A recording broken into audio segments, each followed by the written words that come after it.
Hello student, inter maths में हम आपको चैप्टर पढ़ा रहे थे रिलेशन एंड फंक्शन। इसकी 3 वीडियो हम 3 पार्ट भेज चुके हैं आपको। उसमें हमने रिलेशन पूरा क्लियर कर दिया, रिलेशन क्या है, रिलेशन की प्रॉब्लम क्लियर कर दी। आज हम आपको फंक्शन बताएंगे। फंक्शन को हिंदी में फलन भी कहते हैं और प्रचित्रण भी कहते हैं। इंग्लिश में फंक्शन को मैपिंग भी कहते हैं। अब ये है क्या फंक्शन या मैपिंग, इसके लिए हम बताएंगे। आपके लिए 2 सेट लेने पड़ेंगे। जैसे सपोज करो एक सेट लिया हमने ए, एक सेट लिया बी। इस सेट के एलिमेंट है 7, 8, 9। इस सेट के एलिमेंट है 9, 10, 11।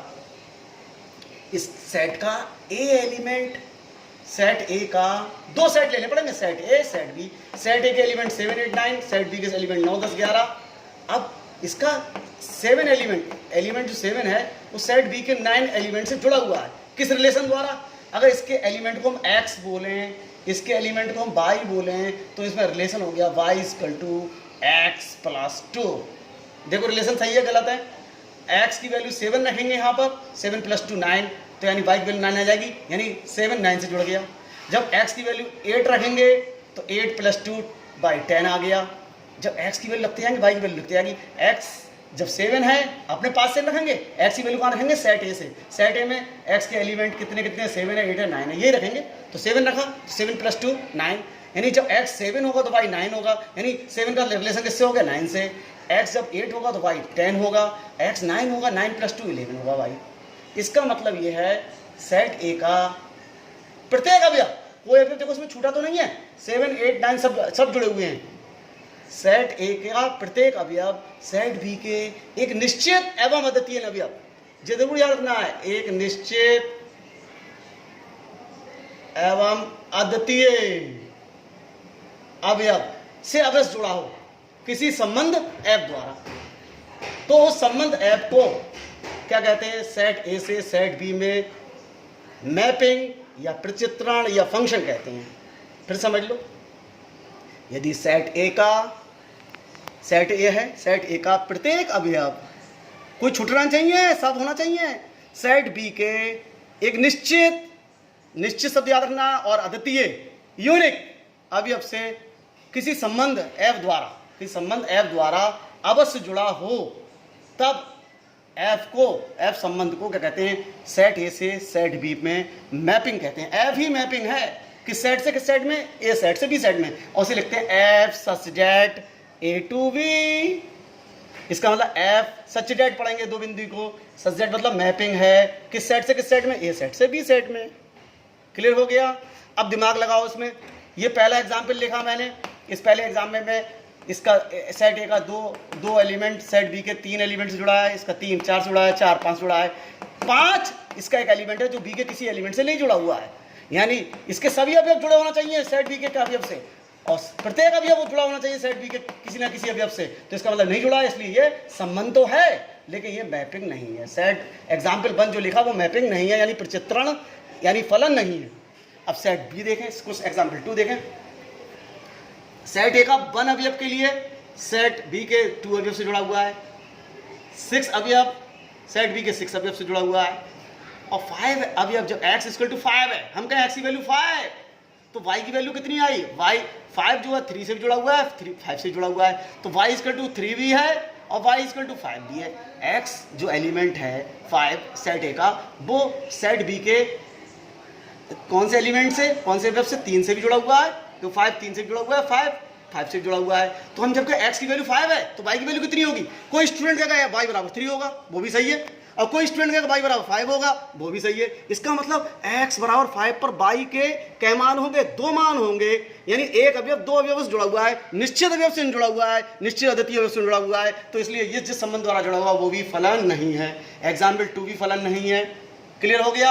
यानी एक अवयव सेट ए का एक अवयव सेट बी के एक से अधिक अवयवों से नहीं जुड़ सकता है। अगर जुड़ गया तो वो सेट नहीं है, तो ये दोनों सेट नहीं है। अब एग्जाम्पल 3 देखो। सेट ए का हम कह x 7 है तो y कितना? 9 फिक्स है, निश्चित है, y की 2 वैल्यू नहीं होंगी। हम कह x 8 है तो y कितना है? 10 है, निश्चित है। ये नहीं है 11 भी होगा, x = 8 तो y = 11, 10 भी होगा, 11 भी होगा, कोई स्टूडेंट का 10 हो कोई 11 ना, निश्चित है। x = 9 तो y = 11 निश्चित है, और इसका प्रत्येक अवयव जुड़ा हुआ है y के। तो यदि सेट ए का प्रत्येक अवयव सेट बी के एक निश्चित अवधि से अवश्य जुड़ा हो, तब इस जिस रिलेशन से जुड़ा हुआ एफ से, उस रिलेशन को क्या कहते हैं हम, सेट ए से सेट बी में क्या कहते हैं, प्रचित्रण या मैपिंग कहते हैं, प्रचित्रण या फलन कहते हैं हिंदी में, और इंग्लिश में कहते हैं फंक्शन या मैपिंग। और इसे लिखते हैं कहते हैं सेट ए से सेट बी में, तो F such that A to B. तो यहाँ पर क्या है, तो आप दिमाग लगाओ, सेट ए को जो पहला वाला सेट है इसे डोमेन कहते हैं। क्या कहते हैं, डोमेन। सेट ए से बी में कोई रिलेशन है तो पहले वाले सेट ए को डोमेन कहते हैं, और दूसरे वाले सेट बी को क्या कहते हैं, कोडोमेन कहते हैं। तो देखो भाई इस एग्जाम्पल में हम कहें सेट डोमेन एफ निकालो, तो डोमेन एफ क्या होगा, डोमेन एफ होगा क्या होगा, केवल सेट ए के एलिमेंट्स, पूरा सेट ए उतार दो, सेट ए के एलिमेंट कौन कौन, 7, 8, 9। सेट को लिखते हैं तो उसके एलिमेंट को कॉमा लगा के लिख सकते हैं 7, 8, 9। हम क्या कोडोमेन निकालो एफ का, सेट एफ का, फलन एफ का, फलन यानी फंक्शन एफ का कोडोमेन निकाले तो सेट बी लिख दो। सेट बी कितना है, 9, 10, 11। पूरा सेट बी कहलाता है कोडोमेन फंक्शन का, और पूरा सेट ए कहलाता है कोडोमेन। अब क्लियर हो गया ये। अब देखो ये रिलेशन द्वारा 7, 9 से जुड़ा हुआ है, तो क्रिमिटिव क्या हुआ, पहला क्रिमिटिव बन गया 7, 9, ये एलिमेंट होगा एफ का, कॉमा 8 किससे जुड़ा हुआ है, 10 से, 8, 2 क्रिमिटिव दूसरा बन गया, और 9 जुड़ा हुआ है 11 से, 9, 11 ये तीसरा क्रिमिटिव बन गया, ये क्रिमिटिव का सेट बन गया फंक्शन एफ। अब हम रेंज पूछें, रेंज एफ, रेंज क्या होता है, रेंज होता है सेट बी के वो एलिमेंट लिखे जाएंगे सेट ए से जुड़े हुए हो, तो 9 में जुड़ा हुआ, 10 में जुड़ा हुआ, 11 में जुड़ा हुआ, तो यही होगा 9, 10, 11। और ध्यान रखना, अगर इस सेट ए का एक्स अवयव यानी डोमेन, सेट ए का मतलब डोमेन एक्स, डोमेन ए, सेट ए को डोमेन कहते हैं, सेट ए को या डोमेन का किसी अवयव एक्स को डोमेन यानी सेट बी के अवयव वाई से जुड़ा हो किसी संबंध एफ द्वारा, तो क्या कहेंगे, एक्स वाई को एक्स का प्रतिबिंब कहते हैं। वाई इमेज है, इमेज प्रतिबिंब, ये प्रतिबिंब है, ये शीशे के सामने जैसे फोटो देखते हैं वैसे ही इसकी इमेज ये बन रही है। सो 7 की इमेज क्या है, 9 है, 8 की इमेज क्या है, 10 है, 9 की इमेज क्या है, 11 है। इस इमेज के लिए वस्तु 7 है, इस इमेज के लिए वस्तु ये वाली वस्तु कहलाएंगी, ये इमेज कहलाएंगी। तो 9 की इमेज क्या है, 11 है, और 11 इमेज के लिए वस्तु क्या है, 9 है। तो ये फंक्शन कैसे लिखा गया, 7 का रिलेशन 9 से, 8 का 10 से, और 9 का 11 से, तो इससे क्रिमिटिव बना लिए, क्रिमिटिव लिख दिया, पहला एक्स होगा और दूसरा वाई होगा। तो अगर एक्स वाई से जुड़ा हो किसी रिलेशन एफ द्वारा, तो कैसे लिखेंगे, x y belongs to relation F. Clear हो गया, तो ये हो गया। अब इस वाले देखो एग्जाम्पल, ये भी क्या है, देखो इसका x बराबर 1 है तो y इक्वल टू 1 है, x बराबर 2 है तो y इक्वल टू 4 है, x बराबर 3 है तो y इक्वल टू 9 है। तो इसका कोई अवयव छूटा तो नहीं है, कोई नहीं छूटा। प्रत्येक अवयव के लिए y के किसी न किसी सेट b के किसी न किसी अवयव से जुड़ा हुआ है। अब बताओ, हम x कहें 1 तो y 1 है, निश्चित है, x 2 है, y 4 निश्चित है, x बराबर 3 कहें y 9 निश्चित है, यानी कि निश्चित अद्वितीय अवयव से जुड़ा हुआ है सेट a का b से अवयव। रिलेशन क्या है, 1 से जुड़ा है, 2 4 से जुड़ा है, 3 9 से जुड़ा है, यानी क्या रिलेशन हुआ कि y equal to x square. X का स्क्वायर करो, x बराबर 1 रखो, यहाँ पर 1 रखो, 1 का स्क्वायर तो 1 बाई 1 आ जाएगा, x 2 रखो तो बाई 2 का स्क्वायर 4 आ जाएगा, 3 रखो 9 आ जाएगा, तो 3 जुड़ गए 9 से। तो अगर हम फंक्शन f निकलवाएं तो 1 का रिलेशन 1 से हुआ, 2 का रिलेशन 4 से हुआ, और 3 का रिलेशन 9 से हुआ, ये फंक्शन निकल गया, फंक्शन या फलन। अब हम कहें डोमेन निकालो f, तो डोमेन बता दिया, अगर a से b में कोई रिलेशन है, रिलेशन यानी प्रचित्रण यानी मैपिंग है, तो उसमें जो सेट ए है पूरा वो डोमेन कहलाता है। डोमेन क्या हो गया, ये एफ ए लिख दो, पूरा सेट ए के एलिमेंट है 1 2 3, और को डोमेन का सेट बी लिख दो, एलिमेंट के 1 4 9 10, पूरा सेट लिखा जाएगा बी। अब एफ इसकी रेंज पूछें तो रेंज क्या होगा, केवल वो एलिमेंट लिखे जाएंगे सेट बी के जो कि किसी ना किसी की इमेज है। 10 किसी की इमेज नहीं है तो 10 नहीं लिखा जाएगा, क्या लिखा जाएगा, केवल 1 4 9। इस फंक्शन एफ में 1 4 9 लिखा जाएगा और कोई लिखा नहीं जाएगा, 10 छूट जाएगा क्योंकि 10 किसी की इमेज नहीं है। केवल उन रेंज क्या होते हैं, सेट बी के उन अवयवों के समुच्चय को जो सेट ए के किसी ना किसी अवयव का इमेज अवश्य हो, सेट बी के उन अवयवों के समुच्चय को, वो अवयव लिखेंगे केवल उन समुच्चय बनाएंगे जो सेट ए के किसी ना किसी अवयव की इमेज अवश्य हो, उस सेट को क्या कहते हैं, रेंज एफ कहते हैं। अब यहाँ देखो, ये भी क्या है, ये भी एक रिलेशन है, यानी ये मैपिंग है। यहाँ x इक्वल टू 2 है 6 से जुड़ा हुआ है, x इक्वल टू 3 7 जुड़ा हुआ है, x इक्वल टू 5 7 से जुड़ा हुआ है। हम x3 कहें तो y इक्वल टू 7 निश्चित है, अद्वितीय है, दो मान नहीं है, x3 है तो y 7 निश्चित है, ये नहीं है 8 भी से जुड़ा हुआ है 3 और 5 x इक्वल टू 5 7 से जुड़ा हुआ है, यानी दो लोग एक से जुड़ सकते हैं। तो ये भी एक हर किसी कोई छोटा नहीं है अवयव, इसका प्रत्येक अवयव y के एक निश्चित अद्वितीय से जुड़ा हुआ है, ये भी एक क्या रिलेशन है। अब इस रिलेशन में हम फंक्शन पूछें तो बताओ क्या, 2 किससे जुड़ा हुआ है 6 से, एक कर्मयोग बन गया, 3 जुड़ा हुआ है 7 से दूसरा बन गया, और 5 जुड़ा हुआ है 7 से ये तीसरा बन गया। अब डोम पूछे सेट ए उतार दो, सेट ए के एलिमेंट कितने हैं 2, 3, 5 और हम करें कोडोमन पूछे सेट बी उतार दो 6, 7 और रेंज पूछे तो वो सब उतार दो। अभी अब जो किसी किसी की इमेज है, इमेज 6 भी है 7 भी है, 6 की इमेज है 7 इस दोनों की इमेज है, तो ये दोनों उतर जाएंगे। इसमें जो है रेंज और दो कोडोमन सेम है। अब इस एग्जाम्पल को देखो, इसमें ये भी एक रिलेशन है, ये भी एक प्रचित्रण है। इसमें सेट ए का अभी 5 8 से जुड़ा हुआ है, 6 के लिए इमेज 9 है, 7 की इमेज 9 है। इसमें 10 एक ऐसा है जो किसी की इमेज नहीं है, हो सकता है इसमें नहीं छूटना चाहिए, इसमें छूट सकता है। इसके हर किसी के लिए निश्चित अवयव है, प्रत्येक अवयव एक निश्चित अवयव से जुड़ा हुआ है, ये भी एक रिलेशन है। इसलिए बताओ इससे क्या होगा, 5 जुड़ा हुआ है 8 से, ये फंक्शन कैसे लिखा जाएगा, 6 जुड़ा है 9 से और 7 जुड़ा है 9 से। डोम लिखेंगे तो सेट ए लिख दे पूरा 5 6 7 मछली ब्रैकेट के भीतर।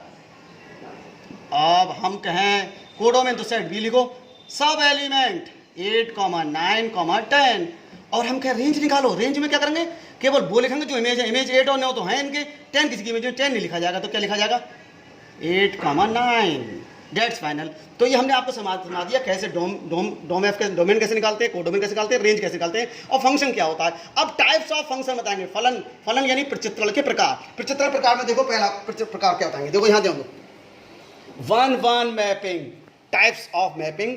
1-1 मैपिंग को या फंक्शन को बात एक ही है। हिंदी में कहते हैं मैपिंग को प्रचित्रण और फलन को कहते हैं इंग्लिश में फंक्शन। तो मैपिंग फंक्शन बात एक ही है, हिंदी में क्या कहोगे मैपिंग को प्रचित्रण और फलन क्या कहो फंक्शन। इंग्लिश में मैपिंग को या फंक्शन को बात एक ही है, मैपिंग की हिंदी हो गई प्रचित्रण और फंक्शन हो गई फलन, तो प्रचित्रण को फलन को बात एक ही है। तो 1-1 मैपिंग, एक होता है मेनी वन मैपिंग, एक ऑन्टो मैपिंग, एक इंटो मैपिंग। अब 1-1 मैपिंग क्या होगा समझो, इसके लिए इसे एककी प्रचित्रण कहते हैं। एककी प्रचित्रण क्या होता है, दिमाग लगाने वाली बात ये, आपको पता है डोमेन ये सेट ए है, मैं इसकी डायग्राम द्वारा बना रहा हूँ, सेट ए है ये सेट बी है, इसका एलिमेंट x है, इसका इमेज fx है, y है, x की इमेज y है, x के लिए इमेज y है और y क्या लिखते हैं, अब y x की इमेज हो फंक्शन f द्वारा y इक्वल टू लिखते हैं fx। अरे y x से जुड़ाओ किसी रिलेशन f द्वारा और इससे इसमें ये रिलेशन वही हो, इसका प्रत्येक अवयव इसके एक निश्चित अद्वितीय अवयव से जुड़ा हो, तो इसको f को क्या कहते हैं फलन कहते हैं, तो y इक्वल टू fx लिखते हैं। अब देखो x की इमेज है y ना क्या कहते हो fx, x की इमेज कौन है fx है। अब x1 की इमेज क्या होगी fx1, दिमाग लगाने वाली बात है, x की इमेज है fx तो x1 की इमेज क्या होगी fx1 और x2 की इमेज क्या होगी fx2। ये x1 x2 डोमेन के अवयव है और fx1 fx2 इसके कोडोमेन में इमेज है। तो डोमेन ए सेट ए डोमेन है, डोमेन के x1 अवयव की कोडोमेन में इमेज fx1 है और x2 अवयव की कोडोमेन में इमेज fx2 है। अब यदि ये दोनों इमेज अलग ना होगा एक ही हो, देखो हमने लिखा है, देखो ध्यान दो fx1 बराबर fx2 यानी दोनों इमेज एक ही हो, अलग अलग इमेज ना हो, एक ही इमेज हो, होने पर अगर दोनों एलिमेंट भी बराबर हो, इसका मतलब क्या हुआ कि इसका मतलब ये हुआ दोनों इमेज बराबर होने पर अगर एलिमेंट बराबर हैं तब ये कहलाएगा एककी प्रचित्रण। 1-1 मैपिंग, जरा दिमाग लगाओ, ये इमेज और अगर दोनों इमेज देखो देने वाले देखो दोनों इमेज बराबर होने पर अगर दो x1 की इमेज fx1 और x2 की इमेज fx2 दोनों बराबर हैं, एक ही इमेज है, दोनों बराबर मतलब दोनों इमेज एक ही है, तो इमेज बराबर होने पर दो वस्तु की इमेज एक बराबर एक सी होने पर दोनों वस्तु अलग अलग ना हो, एक ही वस्तु हो, यानी एक इमेज के लिए वस्तु एक ही हो।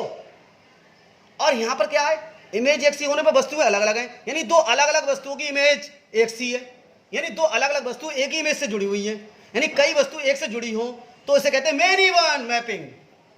तो ये मेनी पैमन कहलाता है। तो देखो हमने क्या बताया, यदि डोमेन के किन्हीं दो अवयवों x1 व x2 के कोडोमेन में बी में प्रतिबिंब fx1 x2 एक ही होने पर वस्तुएं x1 x2 एक ही हों, अर्थात इसका मतलब समझ लो, अर्थात दो या अधिक वस्तुओं के कोडोमेन में प्रतिबिंब समान ना हो।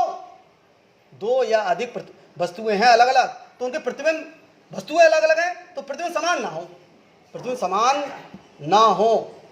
अगर वस्तुएं अलग अलग हैं तो प्रतिबिंब समान ना हो, वस्तुएं एक सी हैं तो प्रतिबिंब भी एक से हो, तो ऐसे प्रक्षेत्रफल को मेल इवन प्रक्षेत्रफल कहते हैं। ये शर्त होगी fx1 बराबर fx2, ये हम न्यूमेरिकल सवाल करेंगे तो fx ये लेके चलेंगे, fx1 बराबर fx2 होने पर x1 बराबर x2 हो तो एक ही प्रक्षेत्रफल होगा। fx1 बराबर fx2 होने पर अगर x1 x2 बराबर ना हो तो इसे कहते हैं बहु एक प्रक्षेत्रफल या मेल इवन प्रक्षेत्रफल। अब एक ऑन्टो मैपिंग होता है, एक इंटो मैपिंग होता है। क्या ऑन्टो कहते हैं आच्छादक प्रक्षेत्रफल, इंटो कहते हैं अंतःक्षेपी प्रक्षेत्रफल। अंतःक्षेपी प्रक्षेत्रफल। अब दिमाग लगाओ, इस बात को फिर क्लियर कर लो, मेरी वन प्रक्षेत्रफल को फिर से क्लियर कर लो। यदि कोडोमेन का ध्यान दो, उधर कोडोमेन का में क्या हो, अगर डोमेन के एक, दो या दो से अधिक, डोमेन के जो डोमेन है, डोमेन के दो या दो से अधिक वस्तुओं के कोडोमेन में प्रतिबिंब एक से ना हो, समान ना हो प्रतिबिंब, तो इसे कहते हैं एक ही। देखो इसे दिमाग लगाओ, यहां देखो एग्जाम्पल, इसमें ये देखो, इसमें क्या है, डोमेन के दो अवयवों के प्रतिबिंब क्या है, एक ही है। वस्तुएं तो अलग अलग है, प्रतिबिंब एक ही है। 3 का प्रतिबिंब 7 है, 5 का प्रतिबिंब 7 है, तो उसमें कई वस्तुओं के प्रतिबिंब एक ही है, तो ये बहु एक ही प्रक्षेत्रफल हुआ। ये मेरी वन हो गया, ये मेरी वन का एग्जाम्पल हो गया, मेरी वन। इनमें वस्तुएं अलग, प्रतिबिंब भी अलग हैं, हर वस्तु का प्रतिबिंब अलग अलग है, तो ये 1-1 हो गया, 1-1 मैपिंग हो गया। देखो ये मेरी वन हो गया, कई वस्तुओं के प्रतिबिंब एक ही हैं, तो मेनी वन हो गया, ये मेनी वन है ये। और इसमें देखो एक वस्तुएं अलग हैं तो प्रतिबिंब भी अलग अलग हैं, और वस्तुएं एक, तो ये भी 1-1 हो गया। कई वस्तुओं के प्रतिबिंब एक से हो तो मेनी वन होगा, और जब प्रतिबिंब वस्तुएं अलग अलग हैं तो प्रतिबिंब भी अलग अलग होना चाहिए, तो 1-1 कहलाता है। तो ये 1-1 मेनी वन का एग्जाम्पल बन गया। अब ऑन्टो मैपिंग क्या होता है, ऑन्टो मैपिंग ये होता है कि यदि जो कोडोमेन में कोई भी अवयव ऐसा हो जो खाली ना हो, इसमें कोई भी खाली नहीं है, जो जिस कोडोमेन का कोई भी अवयव ऐसा ना हो जो किसी का डोमेन के किसी ना किसी अवयव का प्रतिबिंब अवश्य हो। यदि कोडोमेन का प्रत्येक अवयव किसी ना किसी अवयव का, डोमेन के किसी ना किसी अवयव का प्रतिबिंब अवश्य हो, तो उसमें हर कोई अवयव प्रतिबिंब है किसी ना किसी का, तो ऐसे प्रक्षेत्रफल को ऑन्टो कहते हैं। ये ऑन्टो है, ऑन्टो या आच्छादक प्रक्षेत्रफल। अब ये देखो, इस वाले में देखो, दिमाग लगाओ, इसमें हर अवयव 6 का प्रतिबिंब है, 7 का प्रतिबिंब है, 6 भी किसी ना किसी प्रतिबिंब है, 7 भी किसी ना किसी प्रतिबिंब है। तो यदि कोडोमेन का प्रत्येक अवयव डोमेन के किसी ना किसी अवयव का प्रतिबिंब अवश्य हो, इसमें भी सब प्रतिबिंब है, ये भी 1-1 ऑन्टो मैपिंग है, ऑन्टो या आच्छादक मैपिंग है, ऑन्टो मैपिंग है। और इसमें देखो क्या है, यदि कोडोमेन का एक या अधिक अवयव ऐसा हो जो डोमेन के किसी अवयव का प्रतिबिंब ना हो, तो 10 किसी का प्रतिबिंब नहीं है, इसमें भी 10 किसी का प्रतिबिंब नहीं है, तो ये दोनों क्या हुए, क्या कहलाएगा, इंटो मैपिंग। इंटो या अंतःक्षेपी प्रक्षेत्रफल, इंटो मैपिंग कहते हैं, अंतःक्षेपी। तो अंतःक्षेपी क्या कहलाता है, यदि कोडोमेन का एक या अधिक अवयव ऐसा हो जो डोमेन के किसी अवयव का प्रतिबिंब ना हो, तो ऐसे प्रक्षेत्रफल को इंटो मैपिंग कहते हैं। तो ये वाली प्रक्षेत्रफल देखो, दिखाओ ये क्या हुआ, ये 1-1 भी है और ऑन्टो भी है। जे 1-1 है, इंटो है, जे मेनी वन है, ऑन्टो है, जे मेनी वन है और इंटो है। That's final.